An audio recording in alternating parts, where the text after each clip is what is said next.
निधी आणायचा, world bank आहे, जागतिक बँकेमध्ये त्याच्यातनं कसा निधी कमी व्याजाने आणता येईल, काही बिनव्याजी देखील 50 वर्षाच्या परतफेडीनं केंद्र सरकार निधी देत आहे। यंदा त्यांनी त्याच्याकरता माझ्या माहितीप्रमाणे 1.25 लाख कोटी रुपये ठेवलेले। तो निधी आपल्या राज्याला कसा जास्तीचा आणता येईल, नवीन तंत्रज्ञानाचा वापर करून माझ्या शेतकऱ्यांना AI म्हणजे आर्टिफिशियल इंटेलिजन्स, त्याला कृत्रिम बुद्धिमत्ता म्हटलं जातं, या कृत्रिम बुद्धिमत्तेचा वापर करून ते प्रयोग यशस्वी झाले। यंदा अर्थसंकल्पात 500 कोटी रुपयाची मी तरतूद केलेली आहे। ऊसाची शेती, कापसाची शेती, सोयाबीनची शेती, त्याच्यामध्ये फळबागा, त्यामध्ये मका, त्यामध्ये कांदा, त्यामध्ये काही धान म्हणतात, भात म्हणतात, काही पॅडी म्हणतात। ही पिकं ही आपल्या महाराष्ट्रातली महत्त्वाची पिकं। त्याकरता आपल्या इथं तर नाथसागर आहे, आपल्या इथं माजलगाव आहे, येलदरी आहे, सिद्धेश्वर आहे, मांजरा आहे, तेरणा आहे, कोळेगाव आहे, सीना कोळेगाव, अशी वेगवेगळी धरणं आहेत। परंतु पाऊसकाळ कमी झाल्यानंतर काय आपली अवस्था होती।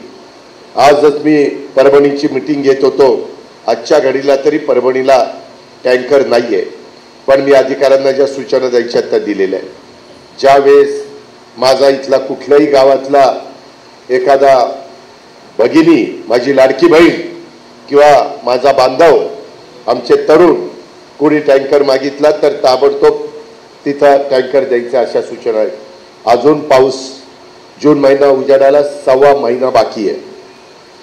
असा अंदाज आहे की यंदा पाऊस काय चांगला पडणार आहे। यंदा धरणात पण बऱ्यापैकी पाणी आहे, ती पण काही अडचण नाही आहे, पण आहे ते पाणी आपल्या मराठवाड्याला पुरत नाही। म्हणून AI कृत्रिम बुद्धिमत्तेचा वापर करून जगाने ते तंत्रज्ञान स्वीकारलेलं आहे, आपल्यालाही त्या रस्त्याने जावं लागेल। मित्रांनो, मी वस्तुस्थिती नेहमी कार्यकर्त्यांना आणि जनतेला सांगण्याचा प्रयत्न करत असतो। मला शक्य पंजे जमत नाही, वेळ मारून नेणारी माझी स्वतःचा स्वभाव नाही, कारण आपण सगळा एक परिवार आहोत। आपण एकमेकाला खोटं सांगून फसवू शकत नाही। त्याकरता मागं राजीव गांधी ज्यावेळेस होते त्यावेळेस त्यांनी आपल्या देशात संगणक आणला, त्यावेळेस लोकांनी विरोध केला की संगणकामुळं बेकारी होईल, नोकऱ्या जातील, मशीन काम करणार, अमुक तमुक। उलट संगणक आल्यानंतर, कॉम्प्युटर आल्यानंतर क्रांती घडली, अनेक रोजगार निर्माण झाले। आज जगामधलं कितीतरी काम आपल्या भारतातून आपले भारतातली मुलं मुली करतात, त्याच्यातून त्यांना आर्थिक त्या ठिकाणी चांगल्या प्रकारचं पाठबळ मिळतं। आता हे नवीन आर्टिफिशियल इंटेलिजन्स म्हणून तंत्रज्ञान आलेलं आहे, आम्ही प्रयोग केलेले आहे। 60 टन ऊस काढणारा माझा शेतकरी त्या प्रयोगातनं 110 टन ऊस काढायला लागलेला आहे। कोणतं बेणं वापरायचं, कशा पद्धतीनं ते लावायचं, पाणी कसं कृत्रिम पद्धतीनं द्यायचं, मशीन असतं, ते मशीन तुमच्या मोबाईलला सांगतं आज तुझ्या रानामध्ये एवढ्या पाण्याची गरज आहे, तेवढीच मोटार चालवायची। आज तुमच्या शेताला लिक्विड खत NPK ते इतकं पाहिजे तेवढंच खत द्यायचं। त्याच्यात नेहमीपेक्षा खतामध्ये 40 ते 50% बचत, पाण्यामध्ये जवळपास 50% बचत ही होती आणि टनेज वाढतंय। कापसाचं उत्पादन वाढतंय, सोयाबीनचं उत्पादन वाढतंय। ह्याच्याकरता राज्य सरकार पण तुम्हाला मदत करू पाहतंय। ह्याच्यात आम्ही राज्य सहकारी बँक आणि ज्या राज्यातल्या जिल्हा बँका चांगल्या आहेत त्याच्याशी पण बोललेलो आहे, सहकार विभागाला तशा प्रकारच्या सूचना दिलेल्या आहेत। मित्रांनो, आपल्याला त्याच विचारांनी माझ्या 72 नव्या शेतकऱ्याला जावं लागेल, जुन्याही शेतकऱ्याला ह्या तंत्रज्ञानाचा अवलंब करावा लागेल। ती काळाची गरज आहे, तर स्पर्धेच्या युगामध्ये तुम्ही, मी आणि माझा बळीराजा टिकणार आहे। या प्रकारे आम्ही तुम्हाला त्याच्याकरता 0% व्याजाने पीक कर्ज द्यायचं ठरवलेलं आहे। तुम्ही घेतलेलं कर्ज वेळेत फेडायचं, 12 महिन्याच्या आत पीक कर्ज फेडायचं, थकवलं तर 12% व्याज, नाही थकवलं तर 0% व्याज. तुम्हाला कुठल्याही परिस्थितीमध्ये सावकाराच्या दारात जावं लागणार नाही. 10 रुपये शेकड्याने पैसे घ्यावे लागणार नाही. त्याच्यामध्ये जात पात धर्म भेदभाव काही नाही. शेतकरी ही तुमची माझी जात आणि त्या प्रकारे माझ्या शेतकऱ्यांनी काम करायचं आहे. हे तंत्रज्ञान आम्ही कृषी विभागाला कामाला लावले. माझ्यासारख्या बैठका चाललेल्या, आढावा आम्ही घेतोय. सरकार त्या पद्धतीने प्रयत्न करत आहे. कुठल्या अधिकाऱ्यांनी कुठं कसं काम करायचं ते सांगितलं जात आहे. हे सगळं आपल्याला करावं लागणार आहे. तर आपण आपल्या मुलाबाळांचा प्रपंच आणि आपल्या पुढच्या पिढीचं हे भलं करणार आहोत ही गोष्ट लक्षामध्ये घ्या. आळस झटकावं लागणार आहे हे पण लक्षात घ्या. आज मला माझ्या आधी बोलत असताना राजेश असेल, नवाभाई असेल, पंकज असेल, या सगळ्यांनी काही मतं मांडली. इतर पण काही मान्यवर इथं त्या ठिकाणी बोलले. शहाजी देसाई ते पण त्या ठिकाणी त्या बाबतीमध्ये बोलले. इतर पण काही मान्यवर बोलले. मला तुम्हाला सांगायचं आहे की मगाशी नवाबाईंनी सांगितलं तसं बाबांनो, आपण स्वर्गीय यशवंतराव चव्हाण साहेबांच्या विचारांनी पुढे चाललेलो आहे. त्यांनी सुसंस्कृत महाराष्ट्र कसा असला पाहिजे, राजकारण कसं केलं पाहिजे. आज मी तुमची जिल्ह्याची बैठक घेत असताना, आपल्या परभणी शहराची बैठक घेत असताना सर्व लोकप्रतिनिधींना बोलवलं होतं. भेदभाव केला नाही. कारण आपल्याला समाजाचं भलं करायचं आहे. राजकारण निवडणुकीमध्ये करू. हे सगळं बेरजेचं राजकारण आपण जे चालवलं आहे त्याच्यातनं उद्याच्या येणाऱ्या जिल्हा परिषद, तालुका पंचायत, नगरपालिका, महानगरपालिका आणि आपली पालम नगरपंचायत. पालमचं कधी निवडणूक? अजून 2.5 वर्ष आहे. तिला वेळ आहे. परंतु या नगरपालिका आणि महानगरपालिका आणि जिल्हा परिषद, तालुका पंचायती आता सुप्रीम कोर्टाचा निकाल लागल्यानंतर लागतील. सर्वांना प्रतिनिधित्व द्यायचं आहे. सर्व घटकाला तिथं सामावून घ्यायचं आहे. असं कुठल्या घटकाला वाटता कामा नये.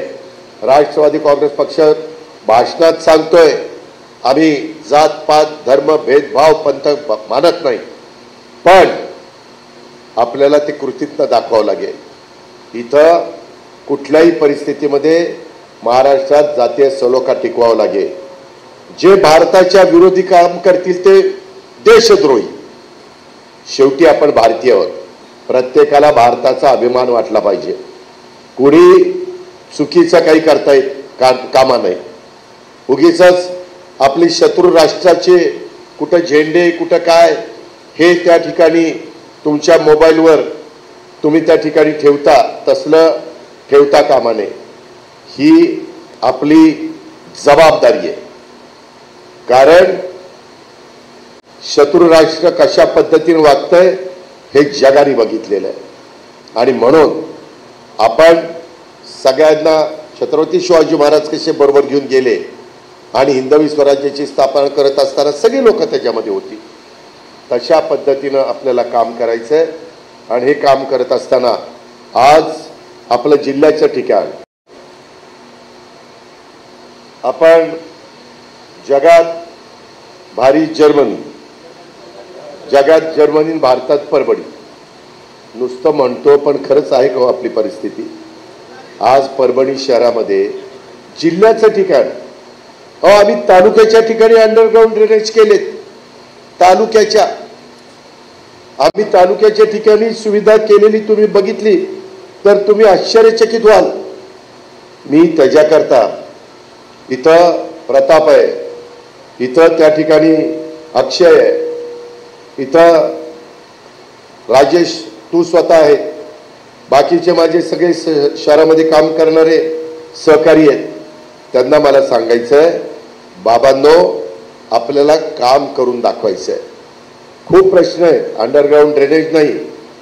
आपलं येलदरी धरणावरून पिण्याचं पाणी माझ्या शहरातल्या आया बहिणी आणि पुरुष मंडळी 8 दिवसांनी पाणी पितात. काय चाललंय? कुठं गोरं पेन खातंय? कुणाचं चुकतंय? कुणाचं चुकतंय? माझ्या राष्ट्रवादीच्या कार्यकर्त्यांनी तुम्ही सांगा, आम्हाला अजित पवारनी परभणीच्या मेळाव्यामध्ये सांगितलंय, ही कामं मी तुमची मार्गी लावून देतो, त्याच्यामधनं मार्ग काढून देतो. सगळी सोंग करता येतात, पैशाचं सोंग करता येत नाही, परंतु तरी पण त्याच्यातनं मार्ग काढता येतो. तो मार्ग आपण काढू. आता विजेची बिलं थकतात तर सोलरवर वीज निर्मिती होते. आम्ही तुम्हाला 3 हॉर्सपावर, 5 हॉर्सपावर, 7.5 हॉर्सपावरच्या मोटारला वीज बिल माफ केलंय. माफ केलं तरी मला आणि सरकारला, देवेंद्रजी, एकनाथराव, आम्ही सगळे, आम्हाला दरवर्षी राज्य सरकारच्या तिजोरीतनं महाराष्ट्रातल्या शेतकऱ्यांच्या करता 17 ते 20 हजार कोटी रुपये महावितरणला द्यावे लागतात. किती? 17 ते 20 हजार कोटी. माझ्या लाडक्या बहिणी बसल्यात. लाडक्या बहिणींना दर महिन्याला 1,500 रुपये देण्याच्या करता 12 महिन्याला आम्हाला 45 हजार कोटी रुपये लागतात. किती? 45 हजार कोटी. दोघांचे मिळून झाले 65 हजार कोटी. 7 लाख कोटीचा अर्थसंकल्प, 3.5 लाख कोटी रुपये पगार, पेन्शन आणि कर्जाचा हप्ता द्यायला जातो. राहिलेल्या 3.5 लाख कोटीमध्ये 65 हजार कोटी ह्या कामाला जातात आणि मग त्याच्यातनं राहिलेल्या